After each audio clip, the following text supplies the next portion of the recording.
que dije. Desarrollo y crisis o extinción de las organizaciones nos llevó el desarrollo de 4 trabajos. Hay un trabajo referido a marco jurídico de las organizaciones que muy poquitos entregaron y algunos lo tienen pendiente, pero todavía la entrega de este trabajo no venció, vence recién el día viernes. Tienen la posibilidad todavía de acá... ahora miramos quiénes son los 5 que me enviaron. Ahora miramos bien, si quieren. No estaba cargado, me parece, la última vez que nos comunicamos este trabajo. En lugar de presentárselos de otra manera, directamente puse las 2 páginas del cuadernillo escaneadas y sobre el fondo verde, en esos globitos, las consignas que ustedes tienen que resolver. No las corregí, los trabajos que hay ahí publicados o entregados, ayer estuve corrigiendo algunas materias, pero esto no llegué a corregirlo.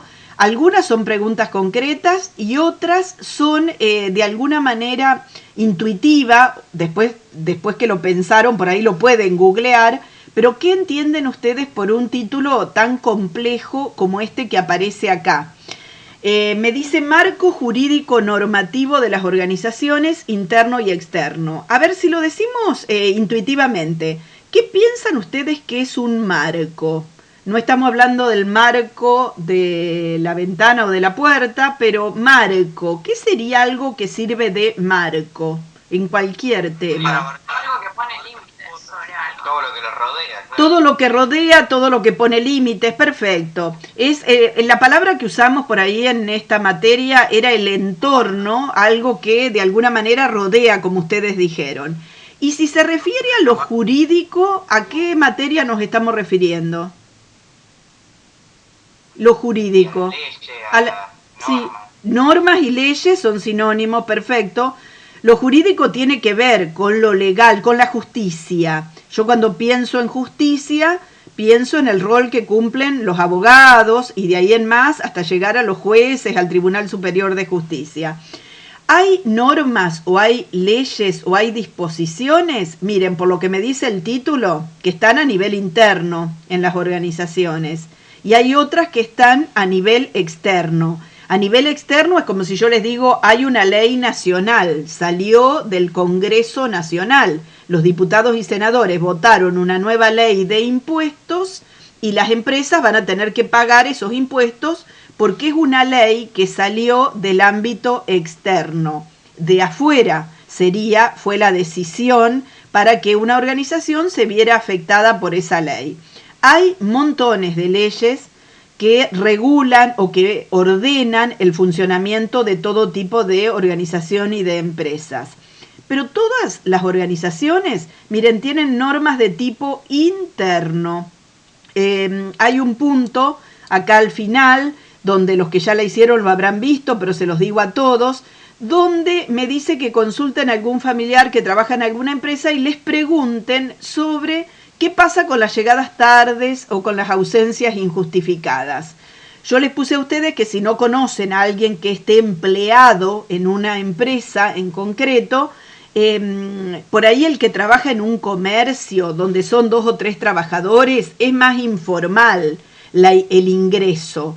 Pero en una fábrica como las grandes del pueblo, Maízco, Franco, Fernández Hermanos, tienen muchos el control de asistencia digital a través de una tarjeta magnética, queda registrado el horario de ingreso y de retiro de la planta, de los trabajadores, y ustedes pueden, de alguna manera, si tienen algún conocido, responderle en función a las empresas, y si no, lo pueden hacer, ¿sí? Yo lo puse, o sea, yo le pregunté a mi papá si recibía alguna penalización por faltas o ¿sí? Por llegar tarde. Hay varias que dicen, según tantas faltas, es como en escuela, te ponen una cruz, 2 cruces y a la tercera te echan. Puede ser, es decir que por ahí hay apercibimiento, un llamado de atención verbal, después puede ser un llamado de atención escrito. Cada empresa tiene sus propias normas internas, pero a eso se refiere este tema, sobre un tema particular como es la asistencia, que después, como ustedes dicen, puede ir agravándose, puede llegar a la suspensión o puede llegar a la expulsión directamente o el despido en el caso de una empresa. Si no lo contestan sobre una empresa, es lo mismo que ustedes, hasta en el cuadernito de comunicaciones que usábamos en la escuela, tienen ustedes el reglamento interno, y ese reglamento interno se refiere no solo a un tema puntual como es la asistencia, sino que se refiere al tema del uniforme, por ejemplo, a todas las obligaciones que les corresponde a los miembros de una organización. En el caso de la escuela, alumnos; en el caso de una empresa, trabajadores. Pero la cuestión es que para que las cosas sean claras y no sean decisiones arbitrarias, que a uno lo mido con una vara y a otro lo mido de otra manera, de alguna manera ordenan todas esas normas o esas disposiciones, como puede ser en un reglamento interno, y también debemos saber que hay normas de la sociedad en general que las organizaciones tienen que cumplir. A eso se refiere este tema. Ustedes me preguntaban a ver quiénes eran los que yo la entregué o no la entregué, algunos me dijeron, y acá me saltan quiénes son los que entregaron y yo todavía no he corregido. Fíjense que me figura Máximo, Martina, Clara, Tiziano y Abril los que entregaron esta actividad. Pero ya les digo, tienen tiempo hasta el día viernes de resolverla. Yo publiqué, ya que hacíamos la videollamada, siempre me adelanto y publico las actividades de la semana próxima o que tienen la posibilidad todavía de entregar durante la semana próxima también. Lo que corresponde al último tema de esta unidad. Ustedes saben que con esta actividad completamos todo el desarrollo de la unidad número 2.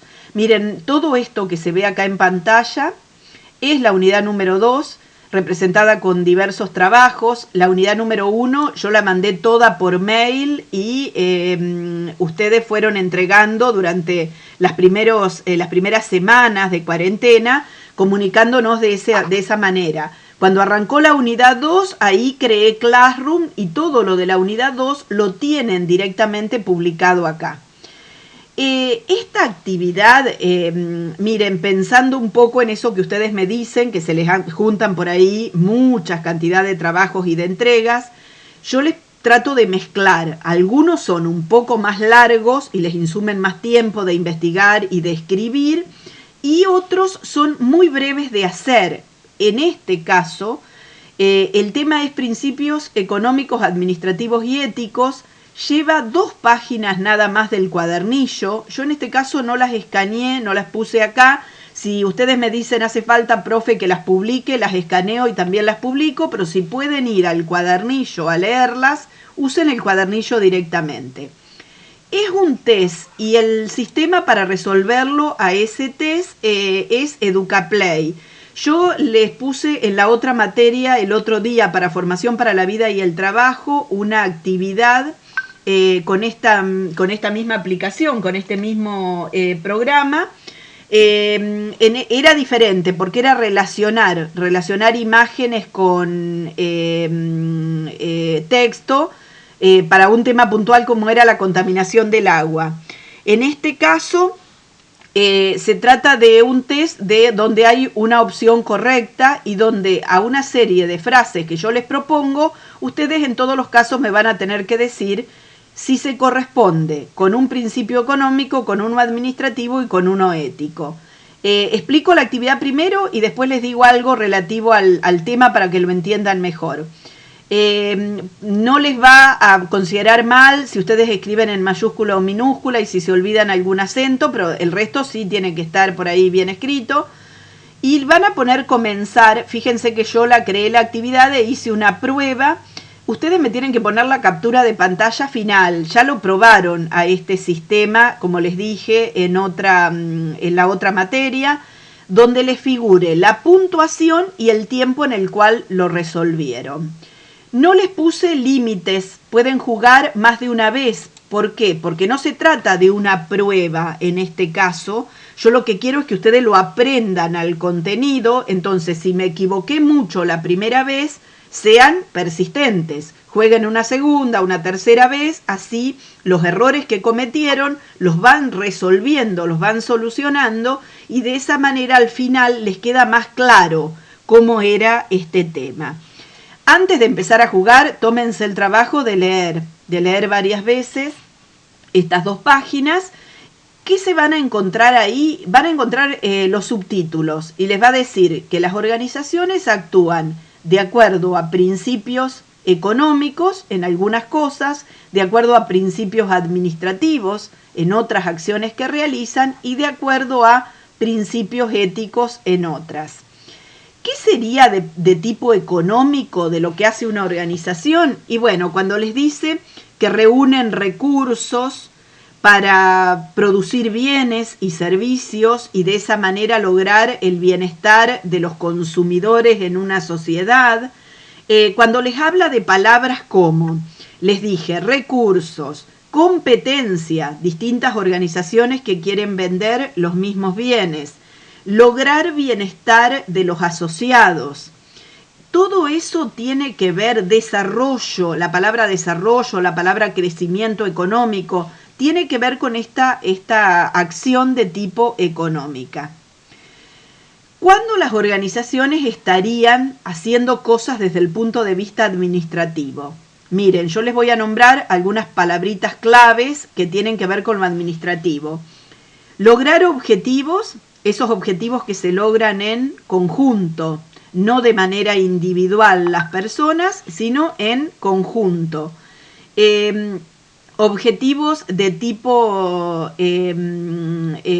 donde el resultado que logra el conjunto es mejor o es mayor el logro que si lo intentáramos individualmente. Tomar decisiones, la toma de decisiones para lograr ese objetivo, por qué camino vamos a ir, por qué negocio, a qué negocio nos vamos a dedicar, cómo vamos a gestionar o a resolver, eso es de tipo administrativo. Otra cosa que tiene que ver con lo administrativo es planificar, hacer un plan del trabajo, ejecutarlo y por otro lado controlar si logré o no logré el resultado esperado, eso también corresponde a esta segunda acción. Y lo ético tiene que ver, la ética o la moral tiene que ver con clasificar las acciones buenas o malas de las personas. Las organizaciones también pueden tener acciones que son correctas o incorrectas. La organización puede ser responsable o puede ser irresponsable. ¿Cómo sería esto? Si yo cuido a los trabajadores y les pago, soy justo, les pago lo que les corresponde, les pago las horas extras si correspondiera, les doy los beneficios sociales que deberían tener, si soy cumplidor con los proveedores, asumí deudas y tengo que cancelarlas, tengo que pagarlas, si no engaño a los clientes, si no contamino y no perjudico a la sociedad, todos esos aspectos, hacer las cosas bien, respetar los derechos de los otros, tiene que ver con lo ético. Así que, ¿de qué se trata esta actividad? Entro a un test de 10 preguntas donde hay frases y ustedes van a tener que hacer clic y decirme, esto es económico, esto es administrativo y esto es ético. ¿Se entendió, chicos, de lo que se trata esto? Sí, profe. Bueno, así que miren, la cuestión es leerlo antes, pero después para resolverlo, si ustedes se fijaron que yo que lo había leído al cuadernillo antes, en menos de un minuto lo resolví. Es una actividad que no les va a complicar tanto la vida. Lo que va a seguir después de esto son actividades de repaso. Yo voy a ir poniendo la semana próxima o la otra actividades que tengan que destacar los conceptos más importantes de esta unidad número 2. Recuerden que para la unidad número 1 yo les tomé como integración un cuestionario, un test en Quizzes. Les llegó por el celular o por la computadora también y podían jugar, ¿no es cierto?, en línea en el momento. ¿Se acuerdan del cuestionario ese que tomé con 30 segundos que le otorgaba para cada pregunta en un sistema que se llamaba Quizzes? Sí. Bueno, Miren, no sé si de la misma manera, pero por ahí un repaso con esas características puedo llegar a preparar con este contenido. La otra parte de la integración de la unidad 1 había sido con una pizarra digital que era Scramble, donde ustedes tenían que escribir los conceptos más importantes de esa unidad. Voy a darles actividades de repaso primero y después les voy a pedir un trabajo de integración que tiene que ver con ambiente interno y externo, cultura organizacional, evolución de las organizaciones en el tiempo y estos dos últimos temas de los trabajitos que expliqué en la clase de hoy. Así que sepan que después de esto lo que se vienen son actividades de integración para de alguna manera darle un cierre y pedirles a ustedes que revisen un poco los últimos trabajos prácticos realizados para de esa manera afianzar un poco más el conocimiento de estos temas. Entonces nos queda después re bien el tiempo para en el tercer trimestre desarrollar justo la unidad número 3. Porque andamos muy bien en el tiempo, en esta materia, ¿no es cierto?, avanzando en el contenido. ¿Hasta ahí en administración estamos de acuerdo, chicos? Sí, profe. Bueno, miren, había algunas preguntas que ustedes en forma personal me acercaron sobre la última actividad que yo había publicado en Formación para la Vida y el Trabajo. Sería bueno para aquellos que vienen más atrasados, que empiecen no desde el final, sino desde los primeros trabajos. ¿Por qué? Porque en las dos primeras actividades estaba la lista de problemas sociocomunitarios que teníamos que desarrollar.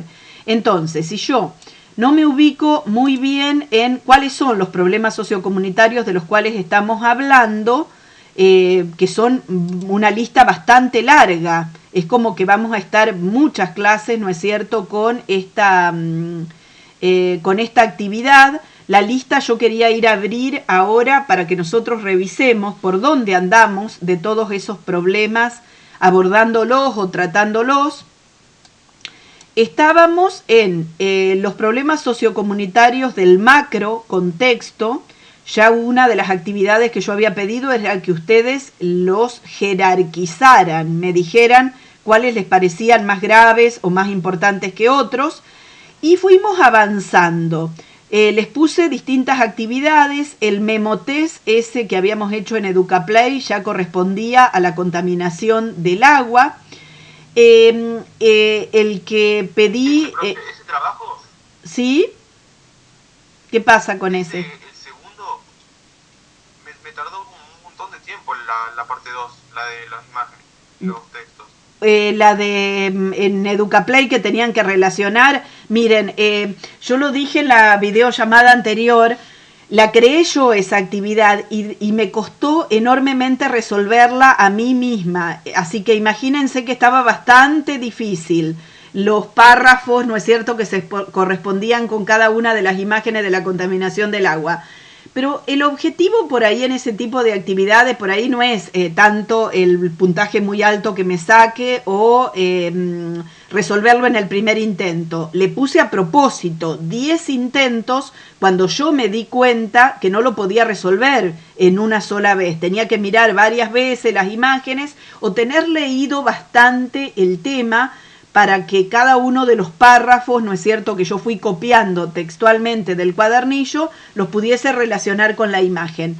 La idea es, de alguna forma, verlo una vez, 2 veces, 3 veces, ahí que, a medida que van apareciendo, para fijar cuáles eran, en ese caso, las distintas causas, que había una clasificación importante de causas de contaminación del agua. El trabajo que sigue y otro que acaba de aparecer publicado en Classroom se refiere a esto de concentración demográfica. Ahora lo vamos a ir a ver y les va a aparecer publicado mañana o pasado el de destrucción de bosques, que ahora se los voy a mostrar. Quiere decir que ya la semana que viene es como que van a aparecer los trabajos para terminar el macro contexto y nos quedaría más tiempo para todos estos problemas que tienen que ver con problemáticas sociales que las sentimos como más cercanas a nosotros. sea porque lo vemos mucho en los medios como violencia de género, pero hay muchas otras situaciones, ¿no es cierto?, que afectan a los adolescentes. Son muy importantes profundizarlos un poco más a la edad de ustedes, y le quiero dedicar un poco más de tiempo a esas problemáticas. Por eso, con un solo trabajito por ahí, cada uno de estos problemas los estamos desarrollando o estamos avanzando en ese sentido. Para charlar un poquito el tema de la concentración demográfica. Miren, yo les dije entonces, el que tiene cosas atrasadas, agarre desde la problemática del principio y empiece a resolver todo, ¿no es cierto?, todo esto. Este trabajo, que tienen una guía aquí abajo para una hoja en línea, un documento en línea, en algunos aspectos era un poquito más largo para desarrollar, pero es un tema absolutamente importante. Yo lo primero que les puse fue, esperemos que me lo deje cargar, una infografía que está sacada directamente de esta página, que es la página del INDEC, el Instituto Nacional de Estadísticas y Censos. Publica datos no solo de economía, por ejemplo, la inflación o el desempleo. Publica muchos datos que tienen que ver con la geografía del país, mucha información de tipo social, y todo lo que tiene que ver con el tema población es un icono importante dentro de la página del INDEC. Yo no me di cuenta de abrirlo antes. Si después que termino de explicar carga rápidamente, se las muestro esa información, cómo la presenta la página del INDEC. Pero el INDEC, todo el tema de la población, lo maneja con datos ciertos, y un dato cierto es hacer un censo. Quiere decir, en un único día, relevar a toda la población del país. Para eso se prepara con mucho tiempo de anticipación el día del censo. Se prepara a los censistas, que durante la mañana y la tarde deben recorrer casa por casa y deben completar un cuadernillo que es bastante largo. Chicos, generalmente se anota todo de los habitantes de la casa, se anota a veces hasta el número de documento, el nivel educativo, los que trabajan, ¿no es cierto?, si trabajan en el ámbito público, privado, la cantidad de horas al día que trabajan. Quiere decir que para cada habitante del hogar lleva bastante tiempo completar la ficha del censo. Sí. Yo acá entré al INDEC recién, y yo acá el 10 de septiembre, falta poco, cumplo los años, y en la página del INDEC dice septiembre de 2020, y después justo cuando yo marco el 10, digamos, dice estadísticas de turismo internacional. Bueno, fíjense que aparece todo lo que sea la palabra estadística. Todos los que trabajan en el INDEC son estadistas, ¿no? Se dedicaron o son profesionales universitarios en el ámbito de las estadísticas. Tienen todos los temas de la sociedad que a ustedes les interese, los datos oficiales que el gobierno nacional maneja a nivel total, y después también detallado provincia por provincia, aparecen ahí. Así que si aparece la información, ¿no es cierto?, de perspectivas de turismo, en este contexto de la pandemia aparece información de tipo particular. Justo la ley en nuestro país, alguien puso si es obligatorio o no hacer censo. Hay una ley en nuestro caso, en el caso de nuestro país, que dice que los censos deben hacerse cada 10 años. Si ustedes miraron la secuencia de años, el primero, 1869, se hizo en la época del presidente Sarmiento. Y recién se repitió uno en 1895, 1914, 1947. Son periodos de tiempo que no son regulares.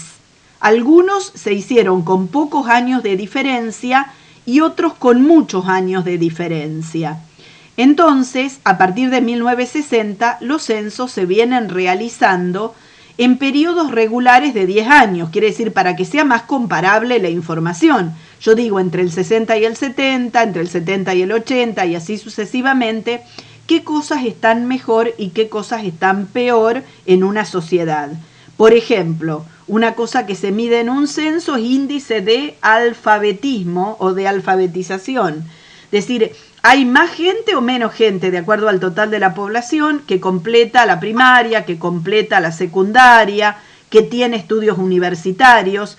Esos datos se pueden medir bien cuando el periodo de tiempo es regular. Ustedes verán que hay una serie de años, 1991 y 2001, donde en lugar de hacerse justo en el año 90 o en el año 2000, se corrió y tenía que ver con que no se había preparado a tiempo a la gente que tenía que censar o con que había problemas económicos muy serios y lleva un costo importante financiar y pagarle a todos los censistas. Entonces, en esos casos se lo postergó y se anunció que no se hacía ese año, sino que al año siguiente.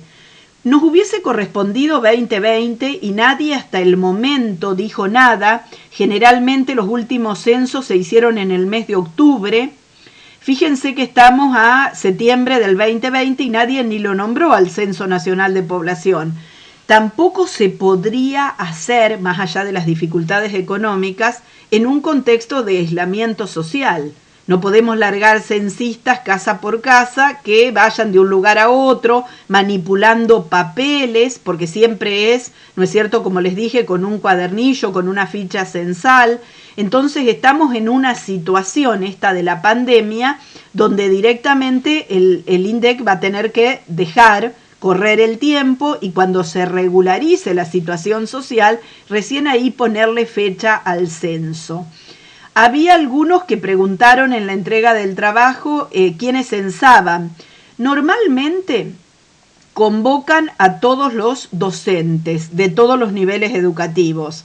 En la última oportunidad, como no les alcanzaba o algunos docentes por ahí no aceptaban la carga, así como para las mesas de las elecciones, por ejemplo, se considera carga pública. El que es convocado tiene que ir y tiene que formar parte de la capacitación previa y dedicar el día del censo a cumplir con esa obligación de ir casa por casa.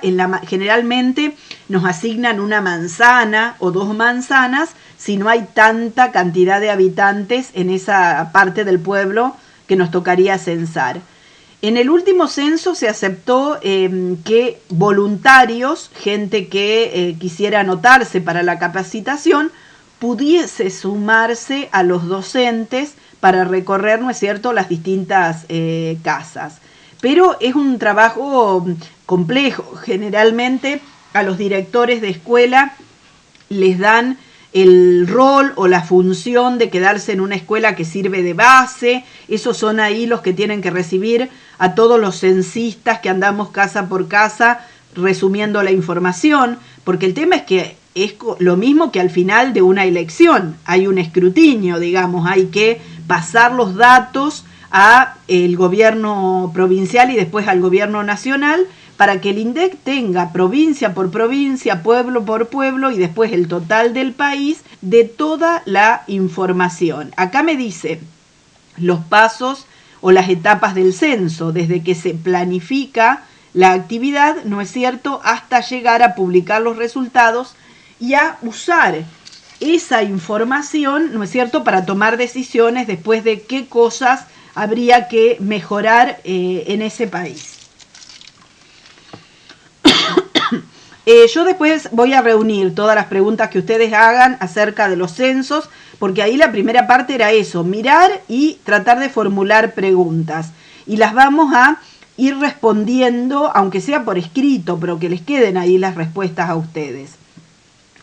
La otra parte de la actividad era mirar esta distribución de la población y sacar algunas conclusiones. ¿Qué ven ustedes de cómo está repartida la población en nuestro país? Si escuchan un poquito, o lo deben haber visto ya en geografía, y si escuchan un poquito los medios de comunicación, siempre hablamos del peso enorme que tiene Buenos Aires respecto del resto del país. Y si tomamos la región pampeana, la región donde mejores condiciones geográficas, naturales, ambientales, de temperatura media tenemos, es como que entre estos 4 primeros distritos, Buenos Aires como provincia, la Ciudad Autónoma de Buenos Aires, Córdoba y Santa Fe, tienen una proporción enorme de habitantes respecto del resto. Y tenemos algunos distritos, estos que figuran por aquí abajo, con muy poca cantidad de habitantes o una densidad de población muy baja. Ustedes después compararán, mirarán y verán qué conclusiones pueden sacar respecto a eso. Y las 2 últimas actividades, lo que me dice es, en esta tabla me tienen que poner ventajas, por qué sería bueno vivir en el campo y por qué es bueno vivir en una ciudad. Tienen ventajas, yo les diría, y desventajas, los 2 lugares para vivir, el ámbito rural y el ámbito urbano.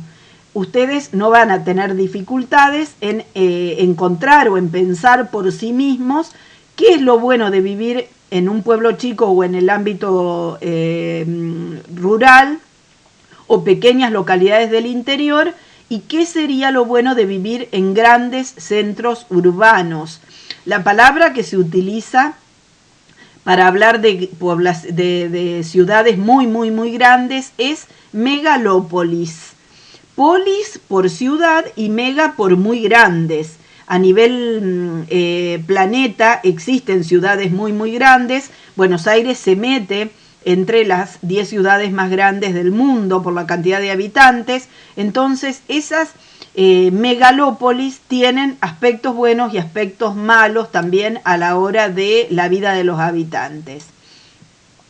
Y la última es, si hay una tendencia de migrar del campo a las ciudades, histórica, hay una tendencia histórica de que la gente, ¿por qué se va? Inclusive ustedes lo pusieron algunos como pregunta, ¿por qué la gente termina viviendo en los grandes centros urbanos, siendo que por ahí tienen grandes problemas las grandes ciudades para abastecer de servicios a una cantidad tan numerosa de habitantes? Me van a poner de este lado, así yo les propuse un ejemplo, cuáles son los motivos por los cuales la gente deja los pueblos pequeños y se va a vivir a las ciudades y cuáles son las soluciones que ustedes propondrían. ¿Para qué? Para que encima de que está tan concentrada la población en las grandes ciudades, no quede cada vez más despoblado el interior y migre, ¿no es cierto?, la gente hacia las grandes ciudades. Esa es la actividad que los lleva a trabajar un poco más o a pensar un poco más. Ya hay 3 de ustedes que me la entregaron y leí trabajos muy lindos en ese sentido. Y la que hoy, ¿sí? En el trabajo de concentración demográfica, el punto 2, ¿sí? O sea, más o menos lo puedo llegar a entender, pero yo quería saber si lo que puse estaba bien. ¿Quién es el que me está hablando? Tiziano, a ver, yo no tengo presente tu trabajo porque tengo entregados, mira, a lo mejor vos le habrás puesto entregar, a ver. No le entregué todavía porque no estoy seguro si... bueno, ese era el tema. El tema era comentar esa tabla y yo más o menos los orienté con el tema de decir, bueno, mirar qué provincias y qué regiones están muy pobladas, cuáles muy despobladas, decir si la distribución es equilibrada o no tan equilibrada en nuestro país. A eso me refería con esa tabla, el punto 2, Tiziano. ¿Se entiende? Sí. Después yo leo tu trabajo y si tengo que hacerte comentarios, te hago la devolución ahí mismo en la lectura. Miren, antes de pasar a otra actividad que va a aparecer acá, ustedes hoy no la van a ver, todavía está en grisecito y dice que está programada para mañana. Mañana va a aparecer esta de la destrucción de bosques. Tienen un artículo periodístico y ven que no es una actividad que se entrega como estas anteriores, es una pregunta, aparece como una pregunta. Si yo ingreso a esta, no lo habíamos usado a este recurso todavía en Classroom, aparece completamente diferente porque ustedes tienen que escribir directamente en este espacio que les aparece debajo. esta actividad se resuelve de esta manera.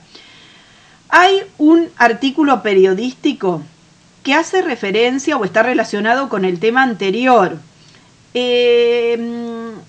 Dijimos, hasta ahora la gente abandonaba las áreas rurales o el interior y se iba a las ciudades. Y a partir de la pandemia, ¿qué piensan ustedes que sucedió con ese tema? ¿Qué piensan? Algo el título ahí les está diciendo. ¿Se mantendrá el mismo sistema o se habrá dado vuelta? Y se da todo vuelta porque al abrirse la cuarentena, es obvio, si vos producís en un campo, ponele, y se te va a cambiar todo, porque ahora la cuarentena no puedes estar muy cerca de las personas y un montón de cosas más. Lo que sucedió a partir, se dan cuenta, ¿no es cierto?, que es como que esta realidad, acá lo plantea en signo de preguntas este autor y habla o le hace una entrevista a una especialista del tema de las migraciones y de la vida en las grandes ciudades, y es como que, así como la pandemia cambió muchos aspectos de la vida, cambió el tema o está haciendo pensar una nueva concentración demográfica, porque muchas de las problemáticas que hay en los contagios tienen que ver con la vida en las grandes ciudades y con el estilo de vida urbano. Entonces, fíjense que acá está entre comillas y dice, un nuevo estilo de vida se impone con urgencia. Es medio largo, pero es muy interesante de leer, ¿no es cierto? Van a ver ustedes, le van a tener que dar una lectura porque si no la pregunta no la van a poder contestar. Y habla o agrega, por ejemplo, una palabra que es no emigración o migración, sino lo llama remigración, y ustedes van a ver de qué se trata eso, pero en definitiva, toda la población a nivel mundial está enfrentada a ese dilema.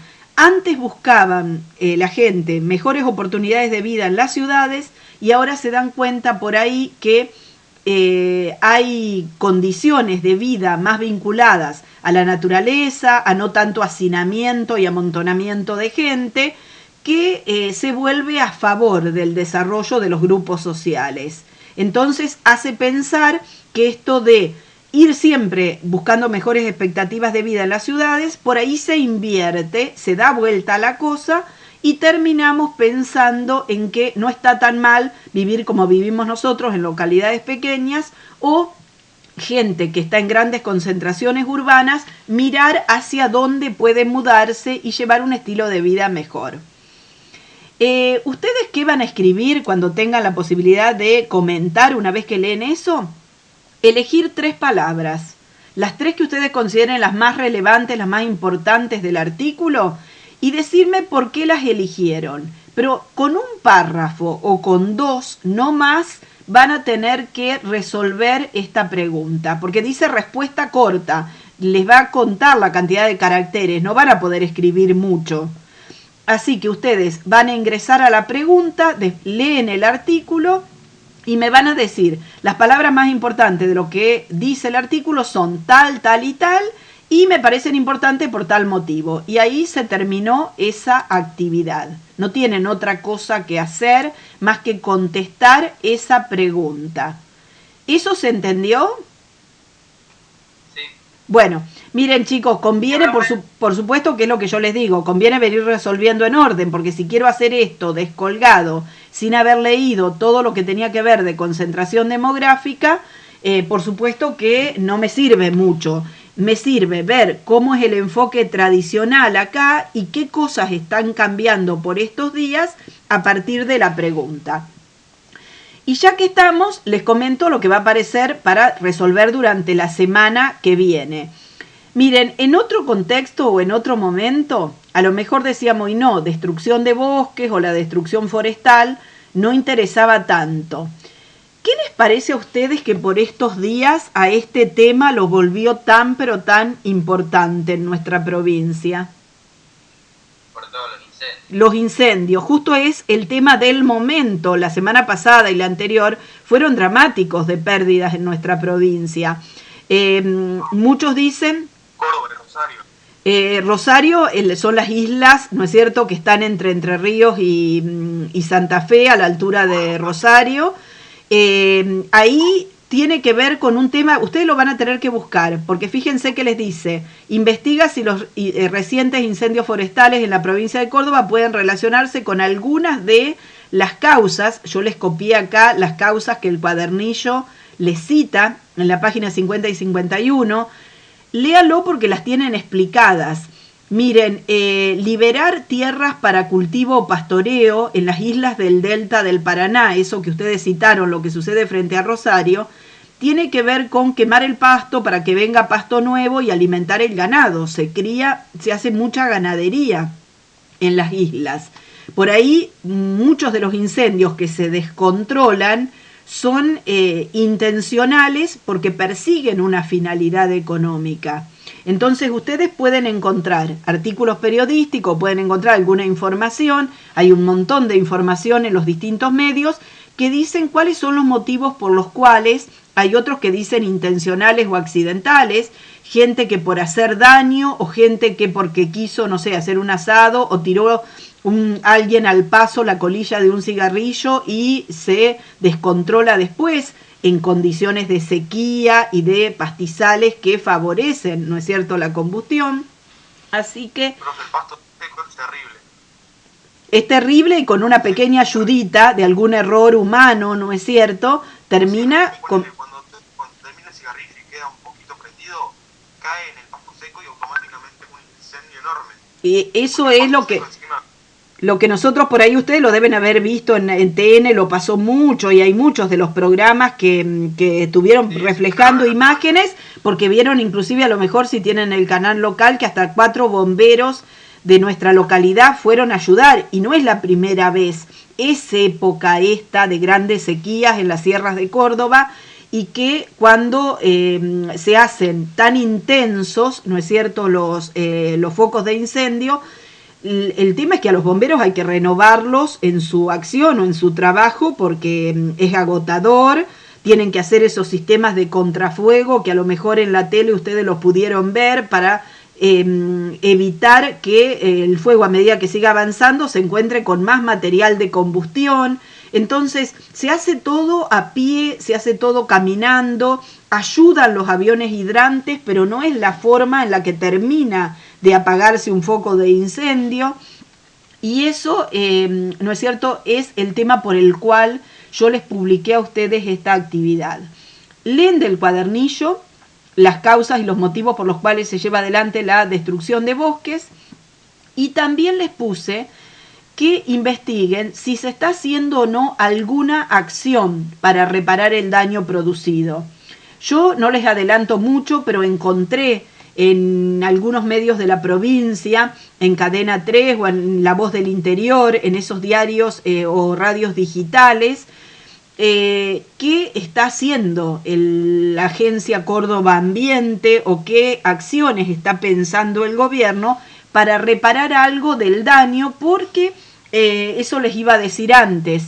En los últimos 12 años no se habían producido incendios de la envergadura y con las pérdidas de lo que pasó las semanas anteriores en Córdoba.